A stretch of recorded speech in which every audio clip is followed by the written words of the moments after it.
ఈ ఒక మడిలో ఒక హాఫ్ ఎకర్లో మనం ఒక 4 రకాలు పెట్టడం జరిగింది. టమాటో, ఆ పక్కన వంకాయ, ఈ పక్కన మిర్చి, తర్వాత కర్బూజా అట్లా పెట్టడం జరిగింది. అలాగే వాటి మధ్యలో కూడా మళ్ళీ 2 ఫీట్ గ్యాప్లో, ఒక 1 ఫీట్ గ్యాప్లో మళ్ళీ ఆకుకూరలు పెట్టడం జరిగింది. ఒక బెడ్లో మెంతి కూర, ఒక బెడ్లో తోటకూర, ఒక బెడ్లో పాలకూర, చుక్కకూర, అట్లా లీఫ్ వెజిటబుల్స్ కూడా పెట్టడం జరిగింది. అంటే ఒక ఏరియాలో ఒక మినిమం 10 వెరైటీస్ ఇక్కడ అందుబాటులో ఉన్నాయి. అట్లాగే ఈ పక్కన చూసినట్లయితే ఇందులో మళ్ళీ గోర్చిక్కుడు, బెండకాయ, తర్వాత చిక్కుడు, అలసంద ఇలాంటివి పెట్టడం జరిగింది. అట్లాగే ఇప్పుడు 1 మంత్ ఎబో అవుతుంది. మధ్యలో ఇప్పుడు ఒక కలుపు తీసేయడం జరిగింది.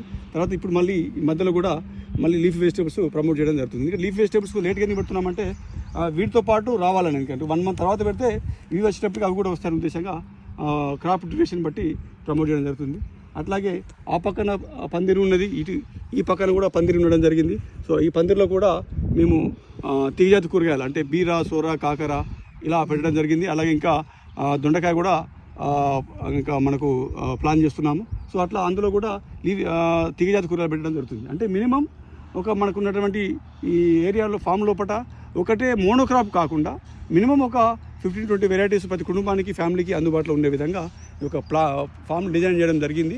అట్లాగే మేము అన్నీ కూడా ఇక్కడ డ్రిప్ ద్వారా జీవామృతాన్ని, అటు వేస్ట్ డికంపోజర్ని, ఇలాంటి ఒక పోషకాలను కూడా ఇవ్వడం జరిగింది. అట్లాగే ఎరువును కూడా మనం గొర్రె ఎరువు, పశువుల ఎరువు కూడా చేయడం జరిగింది. అట్లాగే ఇప్పుడు వీక్లీ డ్రిప్ ద్వారా ఇవ్వడం జరుగుతుంది. అట్లా వీక్లీ ఒక డోసు డ్రిప్ ద్వారా, ఒక డోసు మళ్ళీ స్ప్రే ద్వారా పెస్టిసైడ్ నీమ్ ఆయిల్ కానీ అట్లా చేయడం జరుగుతుంది. అట్లాగే ఉదాహరణకి ఇప్పుడు మీకు వేప నీమ్ కషాయం కూడా చేయడం జరుగుతుంది.